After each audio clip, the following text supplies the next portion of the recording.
Welcome to Meenestham. Upcoming రివ్యూలోకి వెళ్ళిపోదాం. విహారీ ఏ తప్పు చేయలేదని సాక్ష్యాలతో సహా రుజువవడంతో విహారిని నిర్దోషిగా విడుదల చేస్తారు. అంబిక తన అనుకున్న ప్లాను వర్కౌట్ అవ్వకపోవడంతో సీరియస్గా సుభాష్కి చెప్తుంది. ఇదంతా ఆ వడ్డీ శకుంతల వల్లే అయ్యింది.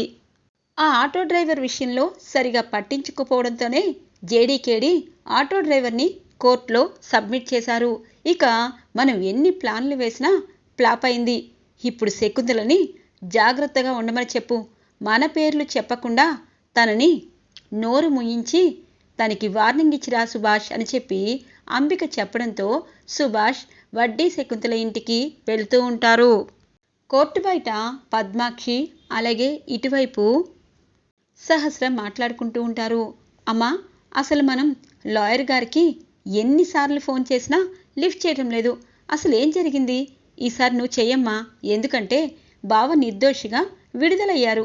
కానీ లాయర్ల హఠాత్తుగా హ్యాండ్ ఇస్తే ఏంటి అర్థం అనగానే ఇంతలో అంబిక, అమ్మో, కూపీ లాగితే నేను చేసిందంతా బయటకొస్తుంది.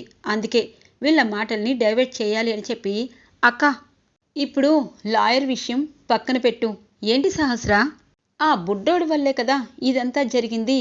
ప్రశాంతంగా ఉండాల్సిన మన బ్రతుకు ఇప్పుడు కోర్టు దాకా వచ్చి ఆల్మోస్ట్ శిక్ష పడి తప్పింది. అలాంటిది ఇప్పుడు ఆ బుడ్డోడిని ఇంట్లో పెట్టుకొని మళ్ళీ విహారీ మన నెత్తి మీదకి ఏదైనా తెస్తాడేమో. విహార్ని కంట్రోల్లో పెట్టుకోవడం నీకు చేత కాలేదు అనగానే, అవునే, అంబిక చెప్పింది కరెక్టే. మేమిద్దరం బయట వాళ్ళం, అలాగే సొంత అత్తలమైన కొన్ని విషయాల్లో తెగేదాకా లాగకూడదు. నువ్వే కరెక్ట్గా ఉండు సహస్ర అనగానే, అమ్మా, బావ గురించి నీకు తెలుసు కదమ్మా అనగానే, చూడు సహస్ర, విహారీ ఎలాంటి వాడో మాకు తెలుసు. కానీ నువ్వు కట్టుకున్న భార్యవి, నీకు అధికారం ఉంటుంది. అలాగే ఆ చిన్నారి క్రిష్ విషయంలో ఇప్పుడు నువ్వు గట్టిగా ఉండకపోతే రేపొద్దున వాళ్ళ అమ్మ, అదే ఆ సిరి ఎక్కడో దెబ్బలతో పడి ఉంది. దానికి కారణం విహారినే. ఒకవేళ అది ఎక్కడైనా చచ్చినా నువ్వే చంపావని మళ్ళీ ఈ కేసు తొలగతొడతారు. అందుకే వాడి విషయంలో కొంచెం నువ్వు జాగ్రత్తగా ఉండు అని అంటుంది అంబిక. రేపటి నుండి నేనంటే ఏంటి అన్నది బావకు చూపిస్తాను అని చెప్పి అనుకుంటూ ఉంటుంది సహస్ర. విహారీకి అలాగే రమ్యకి చాలా కోపం వస్తుంది. చూడు రమ్య, నిజం చెప్పాలంటే నువ్వు జేడీకేడీ గారు ఉండబట్టి ఈరోజు నేను నిర్దోషిగా విడుదలయ్యాను. కానీ సిరి మాయమవడానికి కారణం అంతా ఆ వడ్డీ శకుంతలనే. తనకి మనం ఖచ్చితంగా ఏంటి అన్నది తెలియచేయాలి అని చెప్పి రమ్య విహారీ ఇద్దరూ వడ్డీ శకుంతల ఇంటికి వస్తూ ఉంటారు. అక్కడ సుభాష్ ఉండడంతో ఇటువైపు అంబిక టెన్షన్ పడుతూ ఉంటుంది. ఒకవేళ సుభాష్ అలాగే నేను ఇటువైపు వడ్డీ శకుంతలతో చేతులు కలిపి సిరిని డ్రైవర్ని హతమార్చాలని, ఆ కేసుని విహారీపైకి నెట్టాలని అనుకున్నట్టు తెలిసిపోతుందని అంబిక టెన్షన్ పడుతూ ఇక సుభాష్కి ఫోన్ చేస్తుంది. సుభాష్, విహారీ అలాగే ఇటువైపు రమ్య వడ్డీ శకుంతల ఇంటికి వస్తున్నారు. నువ్వు అక్కడ ఉంటే వాళ్ళకి డౌట్ వస్తుంది. నువ్వు పక్కకి వెళ్ళిపో అనగానే ఈలోపు విహారీ అలాగే రమ్య చేరుకుంటారు. ఇక కాళ్ళతో డోర్ని తన్ని, ఏ శకుంతల అని అంటుంది. ఏంటి మేడం, నా పేరు శకుంతలనే, ఇలా నా ఇంటికి ఇలా రావడం ఏంటి అనగానే, నోర్ముయ్, ఇంకొక మాట మాట్లాడితే ఇప్పుడే అరెస్ట్ చేస్తాను. చి, నువ్వు మనిషివేనా? చిన్న బాబుతో తను ఏదో వంటలు చేసుకుంటూ అన్ని చోట్ల పెడుతూ ఉంటే అడ్డుకొని, అలాగే నువ్వు చేసిన పనికిమాలిన కుళ్ళిపోయిన వంటలు వద్దని చెప్పి సాక్ష్యాలతో సహా నిరూపించిన ఆ అమ్మాయి జీవితాన్ని కాలరాస్తావా?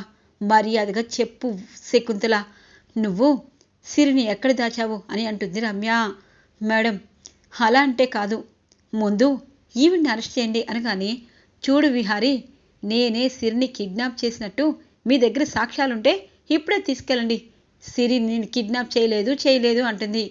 మేము సాక్ష్యాలు సంపాదించి నిన్ను రోడ్డు మీద పరిగెత్తుకుంటూ తీసుకెళ్ళకపోతే నా పేరు రమ్య కాదు. విహారీ గారు, మీరు టెన్షన్ పడద్దు అనగానే, చూడు రమ్య, నేను టెన్షన్ పట్టడం లేదు. ఎవరు అయితే ఇంత అహంకారం, ఈవిడ గారు ఇంత అహంకారంగా ప్రతి ఒక్క ప్రతి ఒక్క ఆర్డర్సు ఫుడ్డు ఈ వైజాగ్ మొత్తం తిన చేతి మీదే ఉండాలని కుళ్ళు ఈర్ష్యతో సిరి అనే అమ్మాయి జీవితాన్ని నాశనం చేయాలనుకుంది. ఆ అమ్మాయి ఖచ్చితంగా ఎలాగో ఒకలాగా చేరుకుంటుంది. కానీ ఆ అమ్మాయి వచ్చాక నువ్వంటే ఏంటి అన్నది అప్పుడు తెలుస్తాను, పద రమ్య అని చెప్పి వెళ్ళిపోతారు. ఇక సుభాష్ ఊపిరి పీల్చుకొని, అమ్మో నన్ను చూస్తే అంతే సంగతులు అయ్యేది అని చెప్పి, చూసావా వాళ్ళు నీకు ఎలా వార్నింగ్ ఇస్తున్నారో, ఇకపై కొన్ని రోజులు సైలెంట్గా ఉండు, అలాగే మా పేర్లు బయటికి రాకుండా మేము చూసుకుంటాం అని చెప్పి సుభాష్ అక్కడి నుండి వెళ్ళిపోతారు వెనక నుండి. ఇక విహారీ ఇంటికి వస్తారు. ఇక చిన్నారి కృష్ణి సహస్ర బయటికి తోసేస్తే ఆ బాబు ఏడుస్తూ ఉంటే సిరిపాప, అమ్మ ఎందుకు తోస్తున్నావు అని అడుగుతుంది. నోరు ముయ్యవే, ఇలాంటి అలగజనాన్నంతా ఇంటికి తీసుకొచ్చి నెత్తి మీద దరిద్రం పెట్టారు. ఇప్పటికిప్పుడు మీ నాన్న జైల్లో ఉండేవాడు, మన అందరం పోలీస్ స్టేషన్కి వెళ్ళా వదలలేదు, వీడి దరిద్రమే అని చెప్పి ఇక ఆ బాబుని బయటికి గెంటేస్తూ ఉంటే ఒక్కసారిగా విహారీ తన్ని పట్టుకుని పైకి లేపుతారు. బ్యాట్స్మెన్, నేను ఇంట్లో ఉండును, వెళ్ళిపోతాను అనగానే, నిన్ను వెళ్ళమనే హక్కు ఎవరికీ లేదు. సహస్ర అనగానే, బాబా నీకోసమే వెయిట్ చేస్తున్నాను. దేనికి? నాకేదైనా చెప్పాలనుకుంటున్నావా? వీళ్ళమ్మకి ఏదో సహాయం చేస్తానని నువ్వనుకుంటే నీ జీవితాంతం జైల్లో ఉండేటట్టు అక్కడ అయిపోయింది. నిజంగా జేడీకేడీ రావడం బట్టి నువ్వు ఈరోజు మాతో ఉన్నావు బావా. ఈ దరిద్రం మనకొద్దు, ముందు ఆ అబ్బాయిని వెళ్ళమను, అలాగే ఎక్కడిన అనాథాశ్రమంలో వేసేసే అనగానే, వెయ్యలేను, వెయ్యను కూడా. వాళ్ళమ్మ సిరిని తనకి అప్పగిచ్చేదాకా ఆ అబ్బాయి మనతోనే ఉంటాడు, ఎందుకంటే వాళ్ళమ్మ బ్రతికే ఉంది కాబట్టి. చూడు సహస్ర, నువ్వంటే నాకు ఇష్టం లేదని ప్రతిసారి బొట్టు పెట్టి చెప్పలేను, ఎందుకంటే నీకు కూడా తెలుసు, ఒకవేళ నేను నీకు నచ్చకపోతే, నా వల్ల నువ్వు ఇబ్బంది పడితే హ్యాపీగా విడాకులు ఇచ్చేసే, నాకు నీకు చాలా హ్యాపీగా ఉంటుంది అని చెప్పి వెళ్ళిపోతారు. ఒక్కసారిగా అంబిక అలాగే ఇటువైపు పద్మాక్షి సహస్ర షాక్ అవుతారు. ఏంటేమనా, ఏం వాగుతున్నాడు అనగానే, కరెక్ట్గానే మాట్లాడాడు సహస్ర అలాగే పద్మాక్షి, ఒకటి మాత్రం నిజం, ఆ అబ్బాయి తల్లి ఎక్కడ ఉందో, తల్లి లేని అబ్బాయిని చేరదీశాడు, తప్పేమీ చేయలేదు, వాడి వైపు నిజాయితీ ఉంది కాబట్టి ఆ అమ్మాయి సిరిని పట్టుకుని వాళ్ళ అమ్మకి తన్ని దగ్గర చేస్తాడు, అప్పుడు వాడు వెళ్ళిపోతాడు. అప్పటిదాకా మీరు ఆగకపోతే విహారీ ఏ నిర్ణయమైనా తీసుకుంటారు. పండు, పిల్లలిద్దరినీ లోపలికి తీసుకువెళ్ళు అని అంటుంది. సరే అమ్మా, రా బాబు అని చెప్పి ఇద్దరి పిల్లల్ని లోపలికి తీసుకువెళ్తారు పండు. ఇది ఇలా ఉండగా సిరి అలియాస్ లక్ష్మి యాక్సిడెంట్లో ఫుల్గా ముఖం కాలిపోతున్నట్టు హాస్పిటల్లో మనకి చూపిస్తారు. ఇక్కడ లక్ష్మి క్యారెక్టర్ మారబోతుంది, కొత్త లక్ష్మిని మనకి పరిచయం చేయబోతున్నారు. మరి ఏం జరిగిందో తెలీదు, చాలా చాలా అందంగా చాలా క్యూట్గా ఉన్న లక్ష్మి ఇకపై మనకి కనిపించదు. కొత్త లక్ష్మిగా కొత్త అమ్మాయితో ఈరోజు నుండి మనం ముందుకు వెళ్ళబోతున్నాము. ఎందుకంటే లక్ష్మి వేరేలా అంటే గెటప్ వేరేలా అలాగే మోడ్రన్గా ఉంటుందని నేను అనుకున్నాను, కానీ ఇక్కడ మోడ్రన్ కాదు, అసలు లక్ష్మి క్యారెక్టర్నే పక్కకు పెట్టి కొత్త లక్ష్మి అంటే ఆ క్యారెక్టర్ అలాగే ఉంటుంది, లక్ష్మిని మార్చేశారు. ఇప్పుడు లక్ష్మి ఒక హాస్పిటల్లో ముఖానికి ప్లాస్టిక్ సర్జరీతో ఉంటుంది. కరెక్ట్గా తన మమ్మీ డాడీ అంటే కోటీశ్వర్లు తన మమ్మీ డాడీ ఇక అక్కడ వెయిట్ చేస్తూ ఉంటారు. లక్ష్మికి ఇక ముఖానికి కట్లు విప్పగానే తమ కూతుర్ని చూసి ఒక్కసారిగా షాక్ అవుతారు. అమ్మా మన్వి, ఎలా ఉన్నావు అనగానే లక్ష్మికి ఏమీ అర్థం కాదు. నేను ఎవరిని అని మొదటిసారిగా అడుగుతుంది.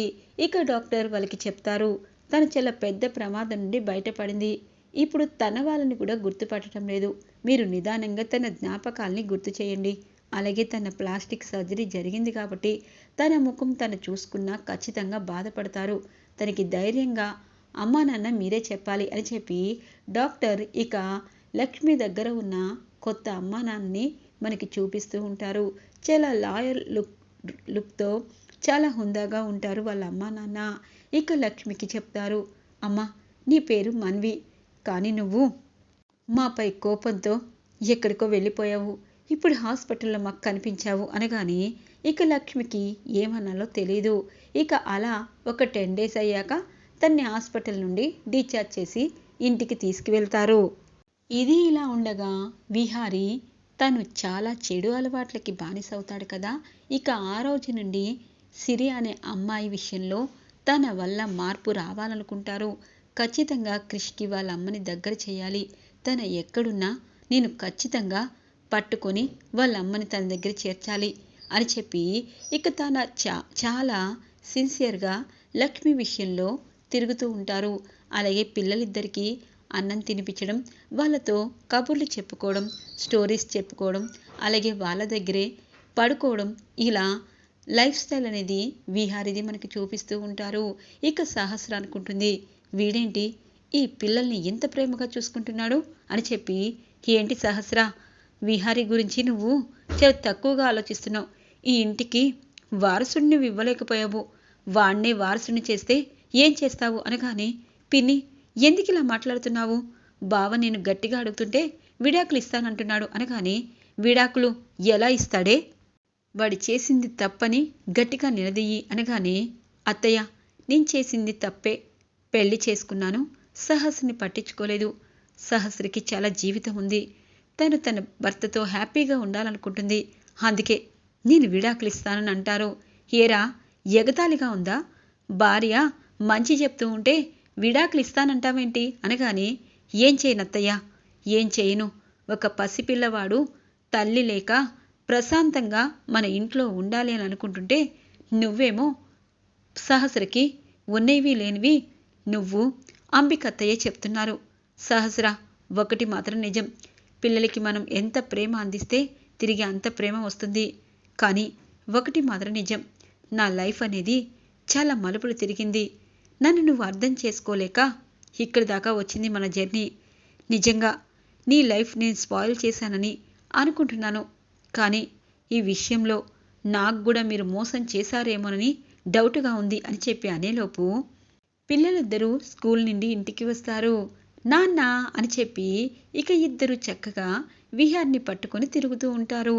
అలా విహార్ని చూసిన అంబిక, ఒరే విహారీ, ప్రాణాలతో లేకుండా చేద్దాము అంటే కుదరలేదు, జైల్లో పెట్టిద్దామంటే కుదరలేదు, ఇప్పుడు ఎలా అని చెప్పి ఆలోచిస్తూ ఉంటుంది. ఇది ఇలా ఉండగా కొత్త సిరిని, కొత్త లక్ష్మిని మనకి చూపిస్తూ ఉంటారు. చాలా అంటే చాలా అందంగా ఉంటుంది ఈ లక్ష్మి కూడా.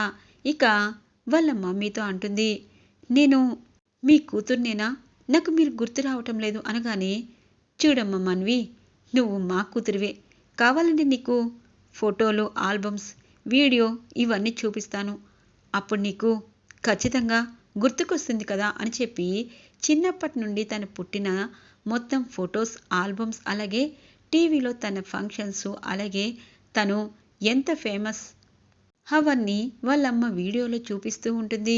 ఒక్కసారిగా లక్ష్మిగా ఉన్న మన్వి షాక్ అయిపోతుంది. అంటే మరి నాకేమీ గుర్తు రావట్లేదు అనగానే, చూడమ్మా, నువ్వు గుర్తు రాలేదు అని అన్నందుకు నీకు జరిగిన ప్రమాదం చాలా తీవ్రతమైనది, అందుకే నువ్వు మమ్మల్ని కూడా గుర్తుపట్టడం లేదు, ఖచ్చితంగా నీకు మేము గుర్తుకొస్తాము, అప్పటిదాకా హ్యాపీగా ఉండు అనగానే, అలా అయితే నేను వైజాగ్ వెళ్తానమ్మా అనగానే, వైజాగా ఎందుకు, మంది బెంగళూరు కదవే అని అంటారు. అమ్మా, నా ఫ్రెండ్ ఫోన్ చేసింది, నాకు ఇలా జరగడంతో నువ్వు హ్యాపీగా అరకు అలాగే వైజాగ్లో చాలా ఫేమస్ టెంపుల్స్కి వెళ్దాము అని చెప్పింది, తానే అన్నీ బుక్ చేసింది, నేను రేపు వైజాగ్ వెళ్తానమ్మా అని అంటారు. వైజాగా, వెళ్ళులే, ఎందుకంటే అమ్మా నాన్న అని తెలిసి కూడా నీకు గుర్తుపడటం లేదు, అలాగే కొన్ని రోజులు ఇలా హ్యాపీగా టైం స్పెండ్ చేయి మీ ఫ్రెండ్స్తో, అప్పుడు నీకు కూడా మనసు ప్రశాంతంగా ఉంటుంది అని చెప్పి ఇక మన్విని తన ఫ్రెండ్తో వైజాగ్ పంపిస్తారు వాళ్ళ మమ్మీ డాడీ. మన్వి తన ఫ్రెండ్ మంచి హోటల్లో స్టే చేసి వైజాగ్ మొత్తం షికార్ చేస్తూ ఉంటారు. మన్వికి వర్షం చాలా ఇష్టం. వైజాగ్ బీచ్లో వర్షం వస్తుంది, ఆగువే ఒక్క నిమిషం అని చెప్పి బీచ్లో తడుస్తూ ఇక డాన్స్ వేస్తూ అక్కడ ఐస్ క్రీమ్కి ఇక తింటూ ఉంటుంది మన్వి. అప్పుడే పిల్లల్ని స్కూల్ దగ్గర నుండి తీసుకుని వస్తూ ఉంటారు విహారీ ఇక సహస్ర. ఇద్దరు స్కూల్లో ఇక పేరెంట్స్ మీటింగ్ ఉండడంతో ఇద్దరూ కలిసి మాట్లాడి పిల్లల్ని తీసుకొస్తూ ఉంటే దూరంగా మన్వి కనిపిస్తూ ఉంటుంది సహస్రకి. ఇటువైపు పిల్లలిద్దరు కూడా చూస్తారు. నాన్న ఆగండి, ఆ ఆంటీ చూడండి, బీచ్లో వర్షం వచ్చినా చాలా హ్యాపీగా ఉంది, మనం కూడా వెళ్ళి డ్యాన్స్ వేద్దామా అనగానే, అవును మనం కూడా వెళ్దాం పద సిరి అని చెప్పి పిల్లలిద్దరూ కరెక్ట్గా లక్ష్మి దగ్గరికి వస్తారు. లక్ష్మిని పట్టుకోగానే లక్ష్మికి ఒక్కసారిగా ఒళ్ళంతా జీవం అనిపిస్తుంది. తన రక్త సంబంధం, తన కడుపులో పుట్టిన ఇద్దరి పిల్లలు ఒకేసారి తనని ముట్టుకోవడంతో తనలోని మాతృ స్పర్శ పైకి ఉబ్బెక్కుతుంది. ఒక్కసారిగా వాళ్ళిద్దరిని చూసి కళ్ళల్లో నీళ్ళొస్తూ ఉంటాయి. ఇంతలో సహస్ర అలాగే విహారి కూడా తన్ని చూస్తూ ఉంటారు. ఈరోజు రివ్యూలో ఇంట్రెస్టింగ్గా ఎండ్ అవుతుంది ఫ్రెండ్స్. రాబోయే రివ్యూ కోసం మా ఛానల్ని సబ్స్క్రైబ్ చేసుకోండి. Thanks for watching friends.